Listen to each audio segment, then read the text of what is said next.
Geek Therapy Radio.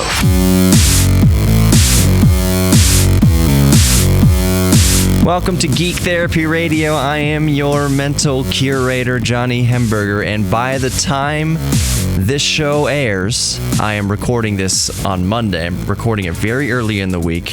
It will air in 6 days on Sunday.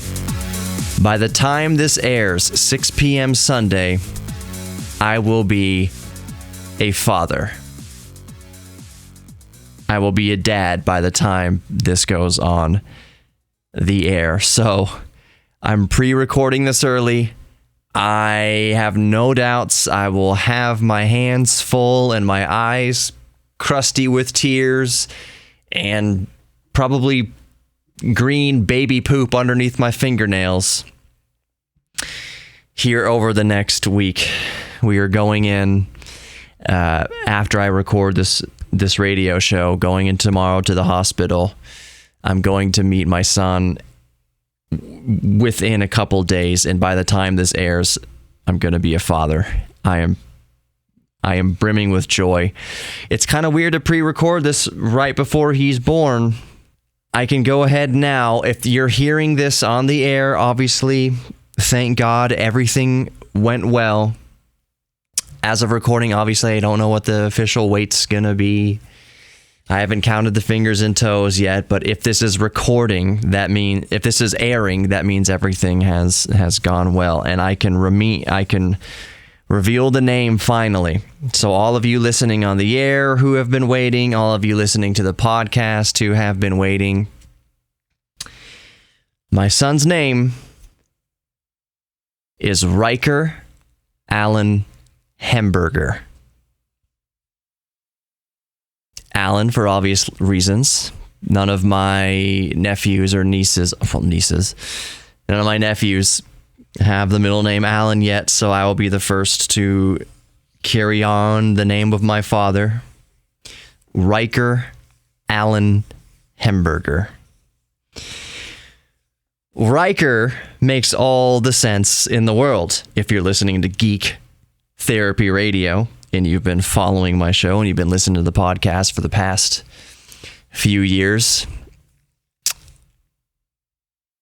I don't need to explain the naming choice, but I will because it's fun. And this is Geek Therapy Radio and we can geek out about things. Riker was Jean-Luc Picard's number one. He was the first officer of the Enterprise. And my son, my firstborn, is going to be my number one. I love Star Trek. My dad liked Star Trek too. Not Star Trek 2, the movie, but he liked Star Trek as well. Riker is Picard's number one. In The Next Generation, you could say, well, technically, if you're going to name your son after Commander Riker, then his name should be William. Well, I've got an uncle named Bill. Bill is a fine name. I have friends named Bill. I just didn't want to name my son Bill. So Riker is it. And I am obviously overjoyed. I'm talking to future me right now because I'm pre-recording this on a Monday, 6 days before it airs. My son's going to be born in the middle of this week at some point. So I'm talking to me in the future now. Daddy Johnny, if you're listening to this right now, I know I don't need to tell you this, but be a good father. It's kind of weird. I know this is kind of weird, me recording this to myself in the future, but this is just a reminder to raise your son to have a heart of love and compassion,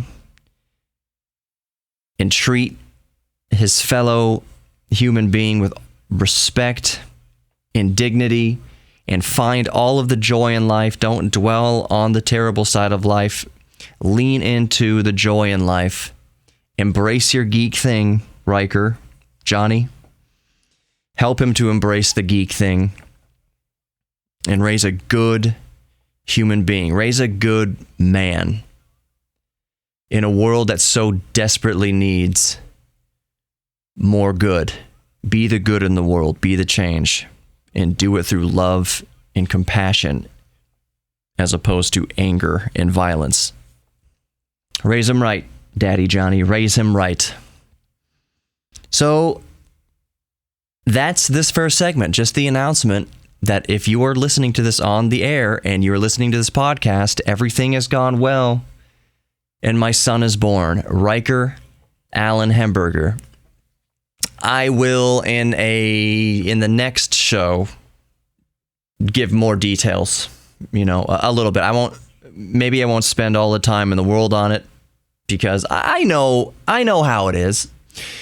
It's my son. It's the birth of my first son, and I know there are a lot of mothers and fathers out there who have been in my shoes before. They know what I'm going through. They know what a joy it is to receive your firstborn.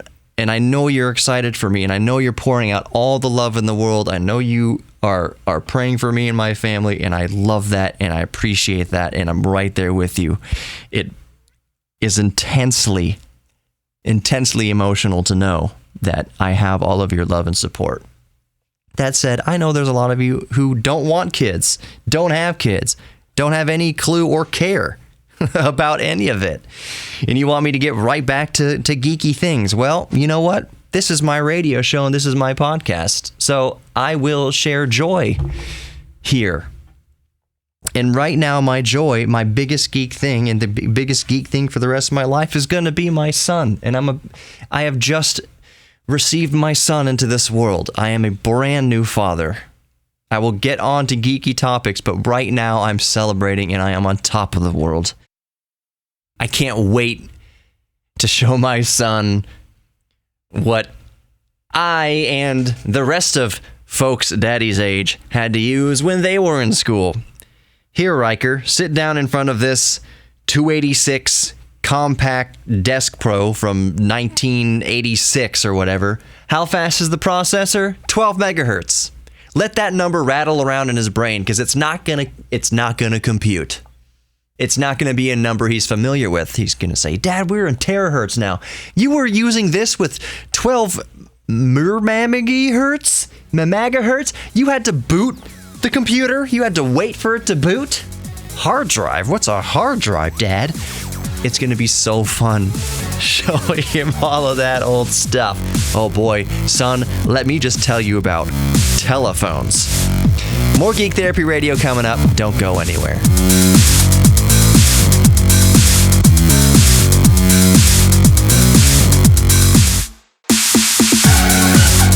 Welcome back to Geek Therapy Radio. You've got your mental curator, Johnny Hemberger, brand new daddy. If you're listening to this broadcast, I became a dad this weekend, and I pre-recorded my show on Monday. Right now, as I'm recording, it's Monday. The show airs in 6 days. In between that span of time, I will welcome my son, Riker Allen Hemberger, into the world, and I'm on top of the world, just ecstatic by the time the show airs. It also means I've got my hands full, of course. I've got my wife's parents coming down from Virginia. They're going to stay for a few days to help out. I've never been a dad before. Sarah's never been a mother before, my wife. So we're going to need some help, and I'm going to be busy, so I'm pre-recording the show this week. So one of the other things I've been geeking out about, or preparing for, as my son prepared to enter this world, as I prepare for life as a dad, is I needed a Dadmobile. For those of you who follow Geek Therapy Radio, you know that my daily driver since 2013 has been a 2010 Audi S5. It's the V8, naturally aspirated, 6-speed manual transmission, 3 pedals, just as God intended. Love that car. But it's not exactly conducive to being a Dadmobile. It's a coupe, a 2-door coupe. And yes, a rear-facing child seat does fit in the back seat behind the passenger. The passenger is jammed up into the dashboard, with the passenger being my wife. She has maybe half an inch of clearance between her knees and the dashboard, and the child seat for an infant child seat fits behind her in the passenger seat. So it fits, and I could put him in there in a pinch, but it's not going to be the easiest thing in the world. The general consensus I've gathered from copious amounts of Google searching is an Audi A5 or Audi S5 coupe good to carry a kid around? And the consensus is like, can you fit a child seat in there? Yes. Will you want to kill yourself a couple weeks later? Yes. It's not the greatest setup in the world to have a child with a coupe. So, if you've been following the show, you know that I've been on the hunt for the past probably few months, doing all my research, doing all my hunting around Houston for this car. I kind of settled on, and not settled, I did my research, a Bolt EV. Well, in addition to the birth of my son, the weekend beforehand, a few days beforehand, on Saturday, it took me all day. It literally took me exactly 8 hours from the time I left my house to the time I brought home the car. I'm happy to announce that I've purchased a used 2017 Chevy Bolt EV with 31,000 miles on the clock. I've had it for a few days. It is way better than I even imagined. And I've test driven it. A few weeks ago, maybe a month ago, I took a child seat to the Chevy dealership to test out the car seat inside of a Chevy Bolt, and it fits perfectly. There's plenty of room in there. I took it for a test drive. My wife, the salesman, and I took it for a test drive. We liked it a lot. But it was a brand new 2020 Bolt, and I was not in the market for a brand new car. Before all the incentives, it's $43,000, and needless to say, I've got a kid on the way. That just is not paying for a $43,000 car. A lease, even though the lease was very attractive and it would be very attractive to most people, I don't like the idea of leasing personally. Certainly not something like this. So I was able to find a 2017 Bolt, and I need to give a shout out here because they did hook it up. They're not sponsoring the show. They're not paying for the show, but they helped me out big time. It was the dealership Sterling McCall Chevy there at 45 North at 1960, thereabouts.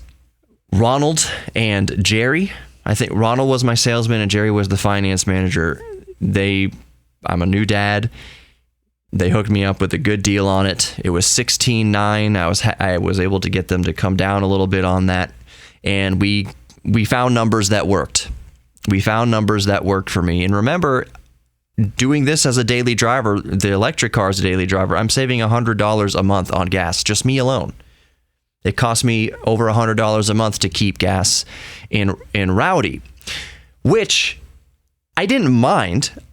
Like I said, I love Rowdy. Now, let's move on to this. I'll get back to the Bolt in a moment, because I want to talk about the driving experience. Maybe a lot of you have never driven an EV. I would wager most of you listening have never driven an EV. We'll talk about that because I had never driven an EV before. So we'll talk about the driving experience and handling and what I think about the car in a moment. But I want to go over or just tell everybody kind of the cherry on top of this Sunday here.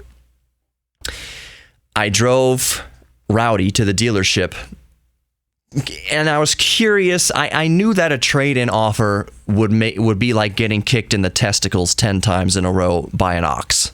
I knew that would be the trade-in offer. I knew it. But the salesman, who was very nice, Ronald, awesome. He's like, "Well, do you want to hear what we'll, offer for the Audi?" And I said, "Yeah, sure. Well, let's see what you got." And of course it was, he's like, "Yeah, you might want to just hold on to it and sell it yourself." So the cherry on top here is that I've always dreamed, when I bought Rowdy, it's not an investment. Buying a car like that is sure as heck not an investment, a wise financial investment. But over the years I've grown attached to her. I knew it was a special car. It was a bucket list car. Just have a V8, 6-speed manual transmission, German coupe, fast, 0 to 60 under 5 seconds. It would suffice in place of an R8. So it was it was a car on my bucket list, and ideally, when I got it, I figured it would be great if down the road, figuratively speaking, I could keep this. If I could keep the DeLorean, which was an investment, a good investment. If I ever sell it, I will see many times more profit from it than I've put into it. So it is an investment. So I think about it as an investment. I don't think about it as a car that I'm going to use every day, even though I have daily driven it. And I have daily driven it recently when Rowdy's brain didn't work. I had to replace the computer. But I don't think of the DeLorean in the same aspect. That's more of a nest egg type thing. Rowdy, though, is something fun, and it's purely just something fun for enjoyment. It's a little spice of life. And I always figured I would love to keep Rowdy if at all possible. So going in and hearing these lowball offers, and again, it's not just Sterling McCall Chevy that made their lowball offer. Every dealership lowball offered on the car, because the truth of the matter is they're going to sell it at an auction. So the trade-in value is not like, oh, they're going to take the car and they'll gussy it up and put it right back on their lot. That's not what happens. They take these trade-ins and they're just going to send it off to an auction. So they're wanting to make a little bit off the top from the auctions, and the auction itself is going to go for a really low number. So that's why trade-ins are valued the way they are. They're valued to make a profit off the auction, and the auction already is terrible for car values. So the cherry on top of all this is that I'm keeping Rowdy. She is going to be under a car cover. I will change the insurance on her to make her a recreational vehicle or a low mileage vehicle. She's not the daily driver. She's going under a car cover. She's going to be, the hot rod, the one you take out every once in a while just for a joyride, just for a cruise. It's not the commuter anymore, because 90% of my driving, and one reason I went EV, which we'll get into this in the next segment because I'm running out of time. One reason why I went EV is just that 95% of my driving is just commuting back and forth to work. So it was either get an EV or a really, really fuel efficient something else, like a Volkswagen station wagon, because they're one of the only manufacturers still offering station wagons, and I don't want an SUV. I hate SUVs so much. Station wagons rock. They're the perfect daddy car. So anyways, I was going to go with a more efficient vehicle, and I'll explain why I went EV in the next segment. But all you need to take away from this segment is I went Bolt EV. It's great. And the cherry on top is that I get to keep my 175 mile per hour V8 6-speed manual transmission Audi S5. And it's, oh gosh, more Geek Therapy Radio coming up. Welcome back to Geek Therapy Radio. I am your brand new dad, mental curator, Johnny Hemberger. I welcome to the world my son, my firstborn, Riker Allen Hemberger. He's my number one, my first officer. Anyways, welcome back to Geek Therapy Radio. I'm ecstatic. So in the previous segment, I was talking about the Dadmobile that I purchased in anticipation of becoming a father, because my two-door V8 6-speed manual transmission 2010 Audi S5, while a spectacular vehicle, is not so great for hauling around a child. A daddy car needs to be something a little bit more accommodating, but still fun. I maintain that the ultimate daddy car, here it is. And I want to know actually, as I'm thinking about this, and we'll talk about the Bolt EV in a moment. I bought a Bolt, for those of you who missed it during the break. I bought a Chevy Bolt, a used 2017 Chevy Bolt EV. Bolt with a B, 250 mile range, all that stuff. But as I'm thinking about it, ultimate daddy car, we could do a whole show just on what the ultimate daddy car would be, or what the ultimate daddy car is. I'm going to come out right out of the gate and tell you what my ultimate daddy car would be, but I want you to let me know what you think the ultimate daddy car would be. geektherapy@iheartmedia.com. That's the email address. geektherapy@iheartmedia.com. You can email me there. What do you think the ultimate daddy car is? You can tweet at me Geek Therapy Radio on Twitter. I think my official handle is at Geek Therapy KPRC. Just type in Geek Therapy Radio into Twitter, look for the red, white, and black color scheme, and that's me. You can also go on to Geek Therapy Radio on Facebook. Just type in Geek Therapy Radio, look for the red, white, and black color scheme. It's the same everywhere, and that's me. Instagram, all that good stuff. But the ways to contact me, those are the easiest ways. And by far the easiest way is just to go to my website, geektherapyradio.com. The very first thing you see when you type that in is a contact form. Let me know, what do you think is the ultimate daddy car? My ultimate daddy car would be a brand new Audi RS6 Avant. The 2021 Audi RS6 Avant, which is a station wagon, so it can haul all the kids around and all their stuff, but is a sedan, basically. It's a station wagon. The 2021 RS6 Avant goes 0 to 60 in 3.5 seconds with a top speed of 190 miles per hour. In the horsepower and torque figures, oh, I just had it. Where are the horsepower and torque figures? So it's a 4-liter twin-turbo V8. Horsepower, 591 horsepower. 591 horsepower at 6,000 RPM. Maximum torque is, again, 590 foot-pounds of torque at just 2,050 RPM. 190 miles an hour, 3.5 seconds, station wagon. That is the ultimate daddy mobile in my book. Just the specs and figures, and it looks badass. It looks amazing, and it's a station wagon. That's kind of the caveat for daddy mobile. And I know, and I perfectly welcome your ideas and opinions for perfect daddy mobile. Maybe your perfect daddy mobile is an SUV, a giant gas guzzling honking SUV that you think you need, but in reality only want.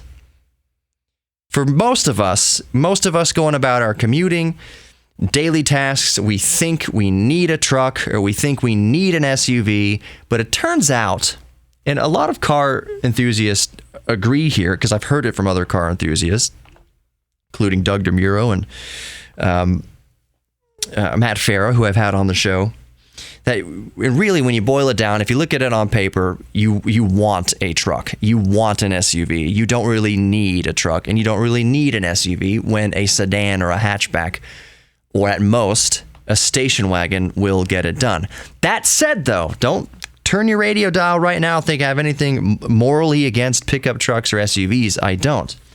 Because the fact of the matter is, your desire for something, if you want a truck or if you want an SUV, that is an equally valid reason to get one. Maybe you just really want some big giant AMG Mercedes sport utility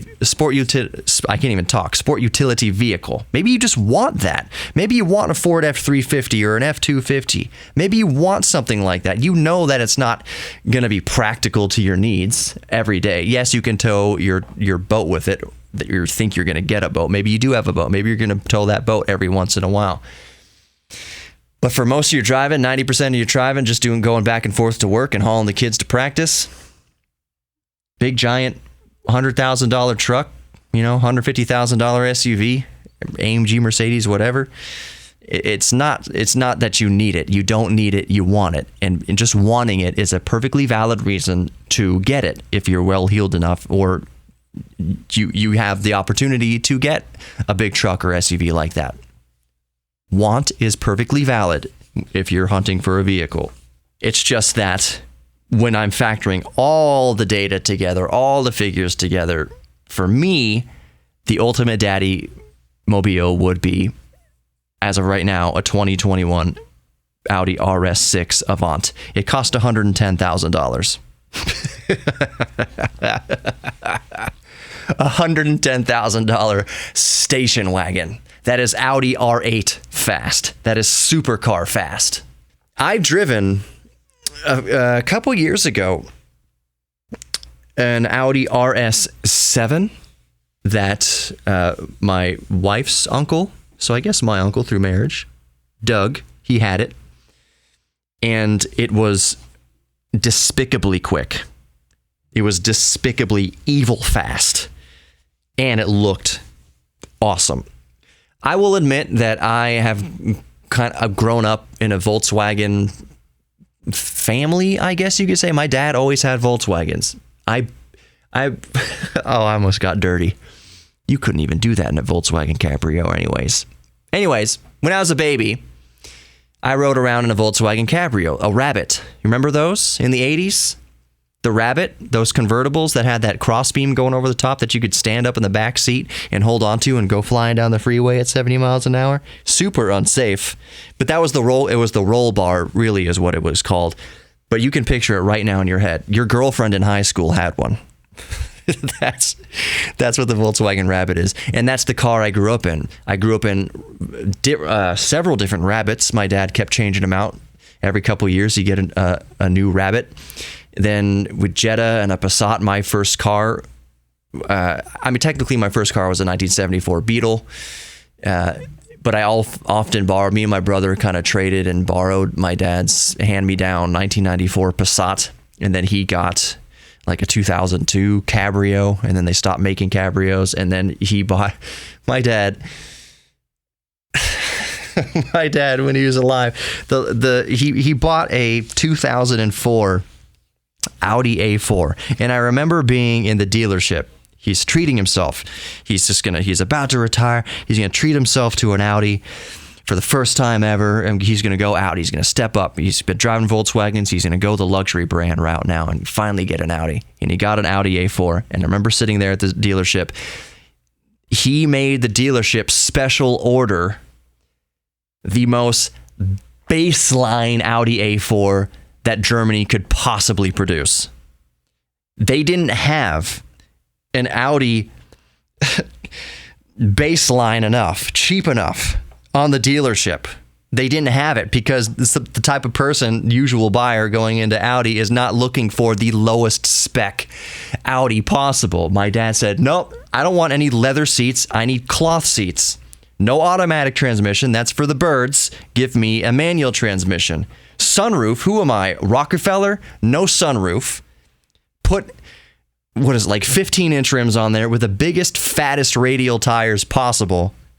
He spec'd out the Audi to be less equipped than the same Jetta across the street at the Volkswagen dealership. I think he paid well under 20 grand for this Audi A4 back in 2004. It's just ridiculous. The salesman hated him. Mr. Hemberger, please, if you want a car like this, you just go right across the street, see my friend at Volkswagen. He's like, no, I want an Audi. I'm treating myself to the Audi. He's like, there's a cassette player in it, sir. That's what I want. So my dad had that. Oh, how did we get so off track? We were talking about ultimate dad cars, and I said I would talk about my driving experience for the Bolt EV. So I'll wrap up this segment by reminding you, what do you think the ultimate dad mobile is? And let me know. GeekTherapyRadio.com in the contact form is the first thing you see. Let me know there. What do you think the ultimate dad mobile is? Maybe you have the ultimate dad mobile. You can also go to Twitter, Geek Therapy Radio on Twitter, Geek Therapy Radio on Facebook as well. And all the other social media. I got Geek Therapy Radio there as well, so YouTube, all that stuff. What is the ultimate dad mobile? Let me know. GeekTherapyRadio.com. We'll be right back.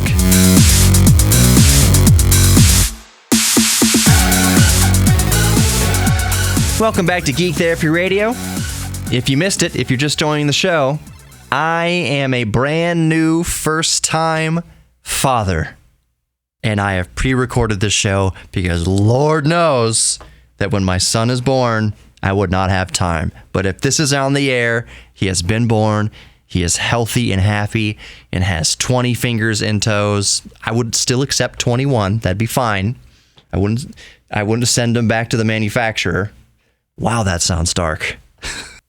But it's also funny, so I'm keeping it in. My son, Riker Allen Hemberger, has joined us in the world, and he will be part of the change for good in this world. I will raise him up to be a leader in the art of love and compassion and empathy and mercy and grace, and be a positive change in this world. Be strong in those attributes and be a strength in a world that so desperately needs it. I want to know that I'm leaving the world a little bit better through my legacy of my son, Riker Allen Hemberger. So welcome to the world, my first beautiful baby boy, Riker Allen Hemberger. I am your mental curator, Johnny Hemberger. Makes sense that I have the same last name as my son, doesn't it? So we were talking about the ultimate daddy mobile, and I said my ultimate daddy mobile would be an Audi RS6 Avant, which has not been in the United States for years, but Audi just recently brought it back, and thank God. Station wagon that does 190 miles an hour, 590 horsepower, 590 foot-pounds of torque, 0 to 60 in 3.5 seconds. It cost $110,000. That would be my ultimate daddy mobile.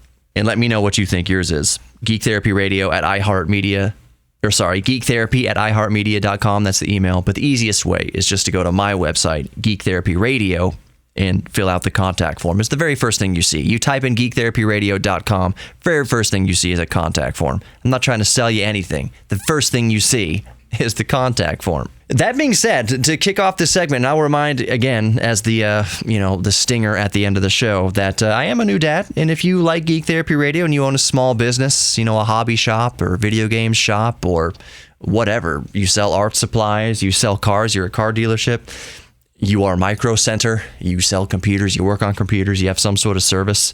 We're all geeks about something. Even if you have a CNC shop, even if you do business to business business. Let me know if you want to become a part of Geek Therapy Radio. I'd love to talk to you. I would love to get to know you and get to know your product and become intimate with that product. Not in a weird way, but you know what I'm saying. So if I really like the product and I really believe in what you're doing, I would be happy to tell my listeners about it. Vape shops need not apply. No vape shops. We'll take, if you're a microbrewery, something like that, I'll talk to you. We'll take that case by case, of course. Get it? Case by case. But yeah, if you have a small business or a big business, let me know. Just reach out to me. Geektherapyradio.com is a good way to reach out to me. Help me buy some diapers. That'd be great. But we'll talk about that later. So I bought a Chevy Bolt EV, a used 2017 Chevy Bolt with a B EV. Has, when it's fully charged, 250 miles of range, thereabouts, technically to like 238. But if you drive it like Miss Daisy, you can get over 300 miles of range. If you really romp on it, it's a little bit below 200 miles of range. Anyways, I've had it for a few days. I test drove one a month or so ago, but I've had mine for a few days. It's dark gray. It's the Premier model, which is the one that has every single bell and whistles, and it has the leatherette. It's fake leather. I don't really care because the seats breathe. And I figured it'd be easier to wipe baby vomit off of. So that's one reason I went with it. Also, it has a very nice sound system. It's a Bose sound system, which we can go toe-to-toe. Audiophiles, we can talk about this all day long. What does Bose stand for? There's one saying about Bose is, all highs and no lows, it must be Bose. Bose stands for buy other sound equipment. Kind of like Ford stood for fix or repair daily, or Lotus stood for, what did Lotus? Lots of trouble, usually serious. So the same kind of stuff has been monikers, which is stereotypical, but it applies to Bose. People have applied it to Bose. Buy other sound equipment, or all highs, no lows, it must be Bose. Whatever, it's better than the paper cones that come in the base model. Now you can upgrade the paper cone, the speakers in any car. That wasn't a major concern. It's just a perk that the sound system in the Bolt sounds decent. It says Bose on the speakers. It's fine, whatever. All I care about is it sounds good for a car. You're not going to be doing intimate listening with a glass of port and a fine cigar sitting in a leather chair listening to pure fidelity vinyl out of your $100,000 sound system. You're not going to get that in any car. Not to get too sidetracked here. We'll get back to the Bolt, I promise you. But I used to be in this boat, this kind of hunt for the ultimate sound system. I want to listen to my lossless FLAC files in my car. I want my car to be able to play back 192K 24-bit wave files and such in the car. And then I thought about it, how kind of useless is that? You're driving down the freeway at 75 miles per hour, all the road noise, all the wind noise, all the cars around you. You are not going to hear any benefit to a lossless 24-bit wave file cruising down I-10 or I-45 or 59 or going around the 610 loop. It's just not going to happen. A high-quality MP3 is fine. So if it plays a 320 kilobit, 48 kilohertz MP3, believe me, that's perfectly fine in a car. So the sound system in the Bolt is it's good. I wouldn't say serviceable. It's good. In the Bolt Premier, I have no issues with the sound system. It's a nice little cherry on top of the features that Daddy has a good sound system in the car too. Mommy can drive the Bolt also. I prefer Mommy drive the Bolt as much as she can. You save all the more gas money. We can take the Audi, the S5 for joyrides. We can take the DeLorean for joyrides. I'm not getting rid of ICE vehicles, and that's the perfect kind of segue into talking about the Bolt. I didn't get the Bolt as some sort of political statement. For the love of God, it is not a political statement. I have talked ad nauseum on my show how this idea that cutting off the reliance on fossil fuels overnight is a ridiculous pipe dream idea. We are going to rely on oil for at least 100 years. To my estimation, at least 100 years.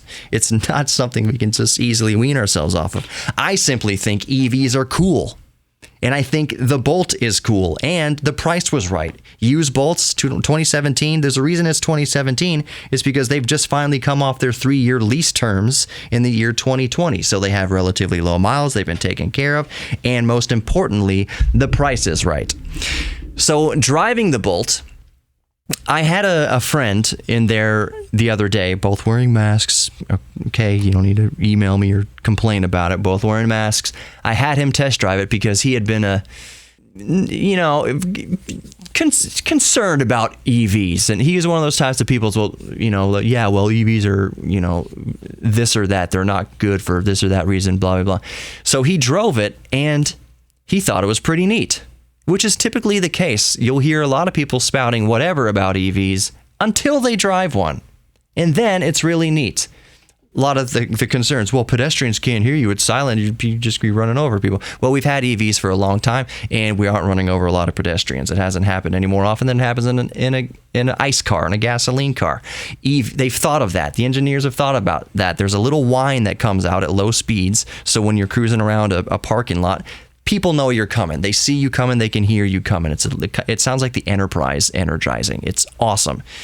So driving it is really cool. 0 to 60 and the Bolt is 6.2 seconds. 6.2 seconds. The Audi does it in my Audi does 4.9 seconds, a little bit below 5.